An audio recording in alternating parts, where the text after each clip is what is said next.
Olá, meus amores! Tudo bem com vocês? Então, como prometido, essa daqui é a parte 2 da carta que eu escrevi para Deus, tá bom? E nessa parte aqui eu conto um pouquinho mais da carta e também um pouquinho mais da nossa história, ok? Então, se você ainda não é inscrito, por favor, já se inscreve aqui no canal, clica no botão vermelho lá embaixo com a palavra inscrever-se, já ativa as notificações e já deixa aquele like no vídeo, tá bom? Então, bora pro nosso vídeo! Reparei que ele era exatamente, fisicamente, do jeito que estava escrito na carta. Coincidência? Destino? Não. Deus, né? Preparando tudo. Então, fisicamente, ele era 100% igual ao que eu tinha descrito na carta. E de costas, adivinha? Ele era igualzinho do sonho que eu tive. E na hora eu pensei assim, meu Deus, e agora? E aí o Espírito Santo falou o seguinte, calma, vamos dar uma analisada. Ele toca um instrumento? Sim, na época ele tocava bateria, tocava muito bem inclusive, tocava falando em línguas, tocava com os olhos fechados, então era alguém usado por Deus? Sim, era usado por Deus. Pregava a palavra? Sim, porque no Facebook dele tinha uma foto dele no altar pregando, então pregava a palavra. Bom, até ali tava tudo certo. Aí, depois de um tempo, né, de tanto ficar reparando, cuidando, analisando ele, né, eu acabei me apaixonando. Ai, sim, quem se apaixonou primeiro fui eu. Porém, eu fiz a seguinte oração. Deus, se é realmente ele, então que o Senhor coloque o que eu estou sentindo também no coração dele para que ele sinta o mesmo por mim. Se não for para ser, então que o Senhor nos afaste, o Senhor tire esse sentimento do meu coração, porque eu não quero viver um amor não correspondido. Então, tira isso de mim. E amém, né? Entreguei para Deus a minha oração e o meu coração. E aí você deve estar pensando, tá, Karine, você estava apaixonada, você estava interessada, você não dava nem uma olhadinha pra ele, nem uma encaradinha, nada? Você não deu em cima dele? Gente, eu era crente, né? Não crente da bunda quente, eu era crente, então eu não queria demonstrar aquilo que eu sentisse, né? E logicamente eu olhava pra ele quando ele não tava olhando, né? E aí, passado alguns dias, que eu já tinha na minha cabeça a convicção de que talvez fosse ele, sim, meu esposo, eu pedi uma confirmação pra Deus. Eu falei, Deus, se realmente for ele, então ele vai se declarar pra mim primeiro. Eu vou ficar aqui, ó, retida, com esse amor retido dentro de mim. E se for realmente ele que vai correr atrás, né? Até porque a Bíblia diz que a bênção corre atrás da gente. Então eu não vou correr atrás dele. E olha só, a gente nem se olhava, a gente só se cumprimentava com um aperto de mão e nada mais. Só isso. Sei. E eu, né, toda apaixonada. Até que um dia ele resolveu puxar assunto comigo no Facebook. Na verdade, ele curtiu uma foto minha antiga no Facebook. E quando a gente curte uma foto antiga de uma pessoa, né, é pra mostrar que você tá stalkeando a pessoa, né? Ele passou a curtir todas as minhas fotos, enfim, a gente começou a conversar pelo Facebook, mas conversas assim, gente, nada a ver, sabe? Conversas de livros, conversas sobre Deus, sobre o Espírito Santo, né? Percebi que ele gostava muito de ler, percebi que ele gostava muito de falar sobre o futuro, de falar sobre projetos futuros, de falar sobre o Espírito Santo, de falar sobre a palavra. Então ali, né, meu amigo, eu já estava com a minha lista já assim, ó, toda check. E começamos a conversar, e quanto mais eu conhecia ele, mais eu tinha certeza de que ele se encaixava na lista e que ele era sim o meu esposo. E detalhe, eu escrevi a carta sim só quando eu tinha 15 anos.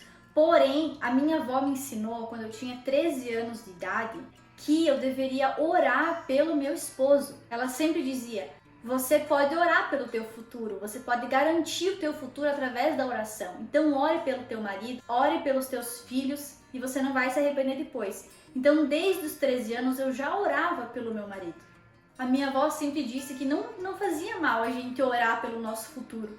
Até porque a oração, ela nunca é demais. Pessoal, a iluminação do vídeo pode ter mudado um pouco agora, tá? Porque eu fechei a janela, tá vindo muito barulho lá de fora, então não reparem, tá bom? Mas vamos continuar para nossa carta. E aí, desde os meus 13 anos, eu passei a orar pelo meu marido e pelos meus filhos também. Aí você deve estar pensando, tá, Karine, mas você nem era casada, você era uma criança praticamente, com 13 anos de idade, e você nem tem filhos ainda. Pois é, gente, mas através da oração a gente consegue abençoar o nosso futuro, né? Então, eu não tenho filhos ainda, mas eu já oro pelos meus filhos. Naquela época eu não era casada, e eu já estava abençoando o meu casamento, já abençoando os meus filhos. Então hoje, se eu vivo um casamento abençoado, é fruto da minha oração lá atrás. E aí, meus amores, começou a acontecer o seguinte: o Elias começou a me ignorar. E aí, um belo dia, ele simplesmente parou de me cumprimentar. E eu pensei assim, meu Deus, o que eu fiz, né? Ou eu fiz alguma coisa que ele tá chateado comigo, ou ele tá interessado em outra pessoa. E aí eu resolvi chamar ele no Facebook e falei assim, meu querido, por que você parou de falar comigo? Por que você não tá mais me cumprimentando? Eu fiz alguma coisa pra você? Você tá triste comigo? O que tá acontecendo? E aí, meus amigos, ele disse o seguinte, então, meu líder falou pra mim não demonstrar o que eu sinto até eu ter certeza. Eu falei, ué, como assim, o que você sente? E aí ele falou o seguinte, olha, eu gosto de você, mas eu quero ter certeza se é realmente isso que Deus quer.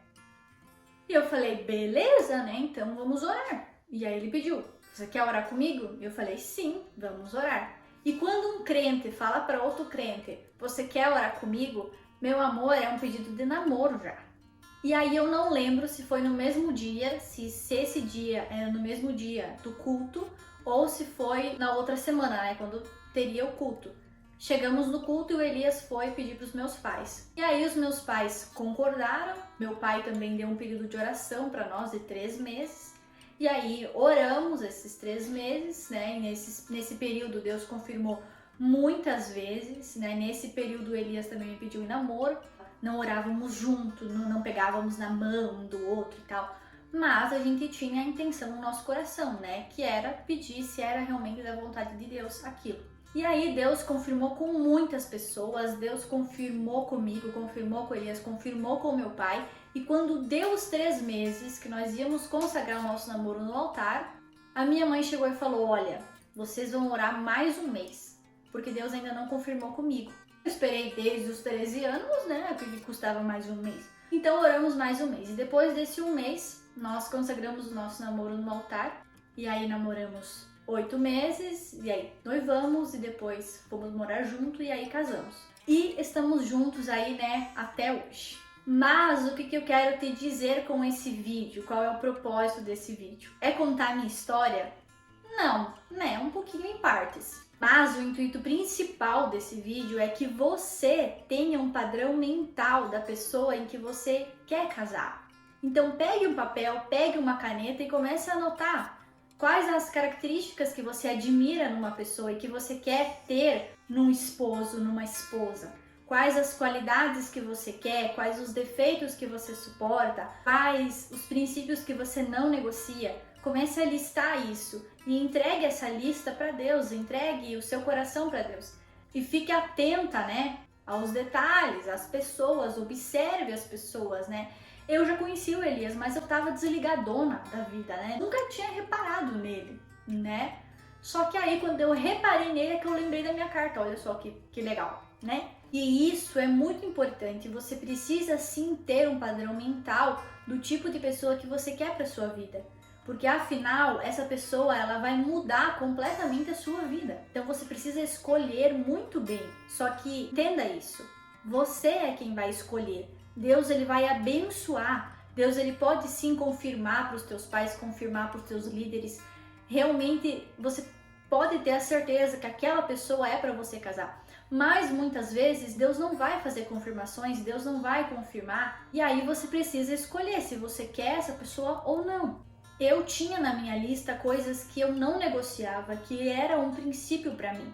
E foram essas coisas que fizeram com que eu escolhesse o Elias como meu esposo. E dentre dessas 1, 2, 3, 20, 30 coisas que eu escrevi, uma delas é que essa pessoa não tivesse tido relações sexuais antes, porque eu também estava me guardando, eu também estava guardando o meu corpo para o casamento. E eu queria alguém que também estivesse guardando o corpo para o casamento.